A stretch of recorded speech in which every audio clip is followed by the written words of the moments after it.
Apakah Anda pernah terpikir, bagaimana dunia akan berakhir? Apakah kiamat hanyalah mitos, ataukah ada fakta yang mendasarinya? Selamat datang di Prediksi Punah, channel yang memecahkan misteri seputar akhir zaman. Prediksi Punah. Saya Arkanus Nocturna, dan pada kesempatan kali ini kita akan menjelajahi mitos dan fakta kiamat dari berbagai budaya dan kepercayaan. Persiapkan diri Anda untuk sebuah perjalanan yang menggugah penasaran. Ketika kita membicarakan kiamat, apakah benar-benar itu semua hanyalah mitos? Mitologi Mesir kuno, dengan pertempuran dewa yang menghancurkan dunia, atau kisah Ragnarok dari Nordik yang melibatkan dewa-dewa dan kehancuran alam semesta. Bagaimana mitos ini mencerminkan ketakutan kolektif kita?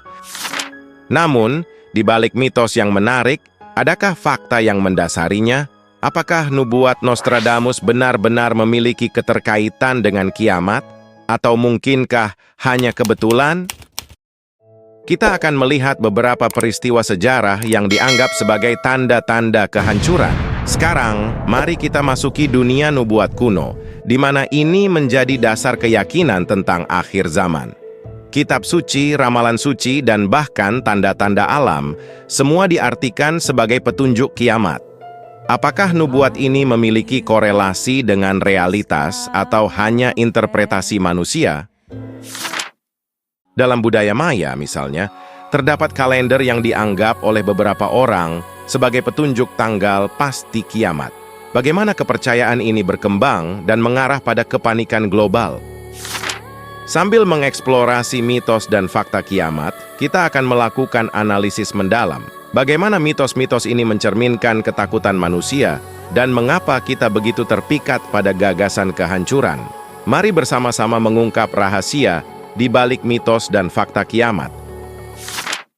Kalender suku Maya adalah sistem waktu kompleks yang mencerminkan pemahaman mendalam mereka terhadap astronomi dan siklus alam.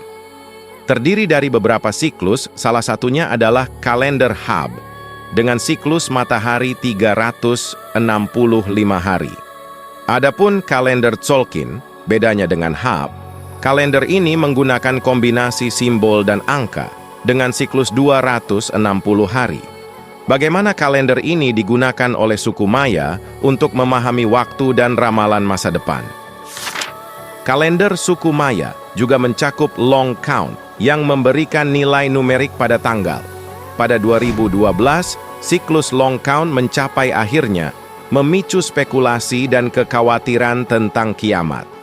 Banyak yang mengartikannya sebagai akhir dunia. Tetapi apakah benar demikian? Sederhananya, bayangkan kalender itu seperti alat pengukur waktu yang sangat istimewa yang digunakan oleh orang-orang Maya zaman dahulu. Mari kita lihat bagaimana cara kerjanya. Kalender Tzolk'in. Kalender Tzolk'in adalah seperti kalender harian yang terdiri dari 260 hari. Di dalamnya ada 20 simbol dan 13 angka yang digabungkan secara berurutan. Jadi, setelah kombinasi 20 simbol dan 13 angka, kalender Tzolk'in kembali ke awal. Ini seperti sebuah pola yang terus berulang setiap 260 hari. Kalender Hab. Dalam kalender Hab, ada 18 bulan dengan masing-masing 20 hari, dan 1 bulan terakhir yang hanya memiliki 5 hari. Begitu setahun berlalu, kalender Hab akan mulai dari awal lagi. Mirip dengan kalender kita yang berbasis matahari. Kalender long count. Kalender long count adalah bagian yang digunakan untuk menghitung waktu dalam jangka panjang. Ini mirip dengan cara kita menghitung tahun. Sebagai contoh, sebutlah tahun 2023. Dalam kalender long count, kita juga memiliki hitungan panjang yang menunjukkan berapa kali siklus 365 hari dan seberapa banyak hari berlalu sejak awal penciptaan kalender Maya. Untuk memahami lebih dalam, kita perlu melakukan analisis tentang bagaimana interpretasi kalender Maya menjadi sumber kepanikan global. Para peneliti dan ahli sejarah berselisih pandang mengenai apakah nubuat ini dimaksudkan sebagai akhir dunia fisik atau sekadar akhir siklus dan awal yang baru.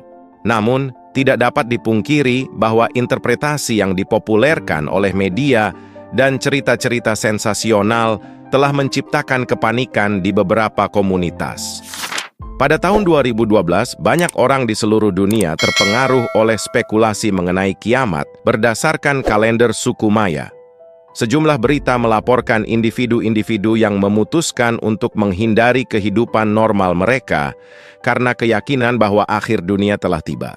Sebagai contoh, dalam sebuah berita di New York Times, dilaporkan bahwa beberapa orang menghentikan investasi, menunda perencanaan jangka panjang, dan bahkan menunda rencana keluarga mereka karena keyakinan ini. Dalam sebuah insiden yang terjadi mendekati tanggal yang dianggap sebagai akhir kalender Maya, sejumlah komunitas di Rusia mengalami evakuasi massal. Walaupun tidak ada ancaman nyata terhadap keamanan, berita dari Newsfront melaporkan bahwa beberapa orang meninggalkan rumah mereka dan mencari tempat perlindungan di daerah yang dianggap lebih aman. Kesalahpahaman mengenai kiamat berdasarkan kalender Maya memicu respons berlebihan. Dalam kasus lain, dampak kesalahpahaman terhadap prediksi kalender suku Maya terjadi dalam peningkatan penjualan perlengkapan untuk kebencanaan. Sejumlah media melaporkan bahwa beberapa perusahaan dan pedagang memanfaatkan ketakutan akan kiamat dengan meningkatkan penjualan perlengkapan ini. Mereka mempromosikan produk-produk tersebut sebagai persiapan terhadap kiamat yang diantisipasi, dan sejumlah orang membelinya sebagai respons terhadap kesalahpahaman tersebut. Peningkatan penjualan perlengkapan ini mencerminkan bagaimana kesalahpahaman dapat dimanfaatkan untuk kepentingan komersial. Dalam menjelajahi nubuat budaya Maya, penting bagi kita untuk memiliki pandangan kritis. Bagaimana interpretasi yang tidak akurat dapat memicu kepanikan dan memengaruhi psikologi kolektif? Dengan mempertimbangkan perspektif sejarah, kita dapat mengevaluasi dampak nubuat ini pada budaya global dan bagaimana masyarakat beradaptasi setelah berakhirnya siklus tersebut. Seiring kita terus menjelajahi berbagai nubuat dan kepercayaan seputar kiamat, mari kita bersama-sama merenung dan belajar dari warisan budaya yang kaya ini. Pada akhirnya, sensasionalisme media seringkali memicu kepanikan tanpa konteks sejarah, maka ini menjelaskan bahwa pentingnya akan pandangan kritis. Terapkan sikap skeptis yang konstruktif dan hindari kekhawatiran berlebihan. Itu saja, see you. Prediksi punah.